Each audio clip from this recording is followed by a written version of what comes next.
สวัสดีพี่น้องFCท่านเนาะวันนี้มาให้เจ้าน้องหมูกินหัวปีพี่น้องซึ่งหัวปีนี่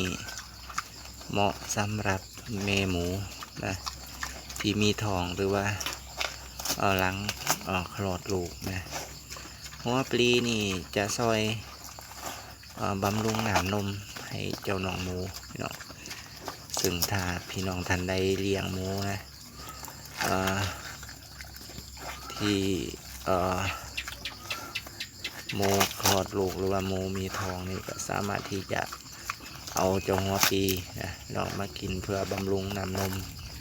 นะจะเห็นให้หมูมีน้ำนมหลายอันนี้เป็นความเชื่อโบราณพี่น้องอันนี้ก็เอาตีท่านสะดวกสบายใจนะผมเองก็คิดว่าโบราณนี่คงติบอต้มตุ๋นนะหรอกเป็นแม่หมูที่ไกลคลอดพี่น้องแม่นี่ซึ่งผมเองก็ให้กินเป็นประจำพี่น้องนะช่วงไหนที่วีกล้วยมีลาย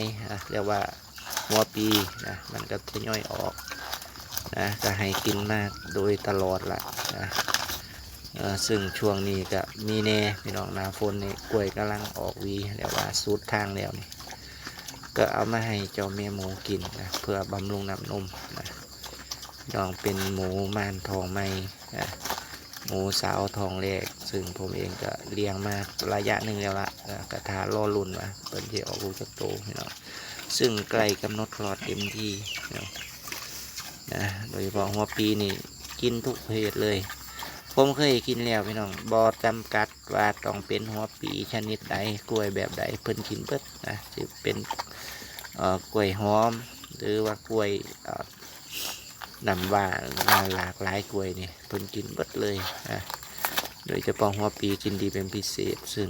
ซอยบำรุงน้ำนมให้เจ้าแม่หมูนะถ้าหมูหลังคลอดนี่สามารถให้กินได้เลยพี่น้องนะเรียกว่าเป็นการบำรุงน้ำนมโดย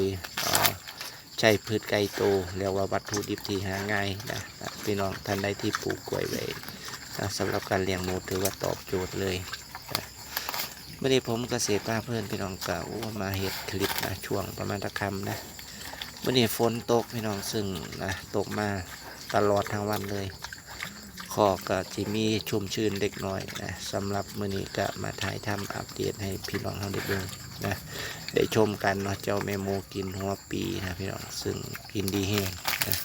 เมื่อนี้เขากินอาหารหน่อยลงพี่น้องคิดว่าน่าจะไกลคลอดเต็มทีเมื่อนี้ให้กินทำประมาณจักกิโลนึงกินมาเบิดซ้ำแม่โมแม่นี้ก็ซื้อความหมายได้ว่าเขาน่าจะคลอดในเร็ววันนะ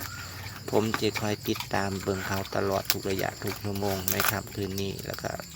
นะหลังจากนี้ไปก็สิคอยติดตามเบิ่งว่าเพิ่นจะมีอาการอย่างไรเนาะเรียกว่าใกล้คลอดนะมันกินน้อยลงอาหารนะเพิ่นจะกินเด็ดประมาณนี้ปกติกินน้ำลายนะพี่น้องสำหรับมื้อนี้คลิปนี้เนาะผมเกษตรเพื่อนต้องขอลาไปจากนะพี่น้องหากคลิปนี้ดีมีประโยชน์ฝากกดไลค์กดแชร์นะเพื่อเป็นขวัญกำลังใจผมเกษตรเพื่อนในการทำคลิปถัดไปสำหรับมื้อนี้ขอลาไปจากพี่น้องไว้เพียงนี้บ๊ายบายสวัสดีครับผม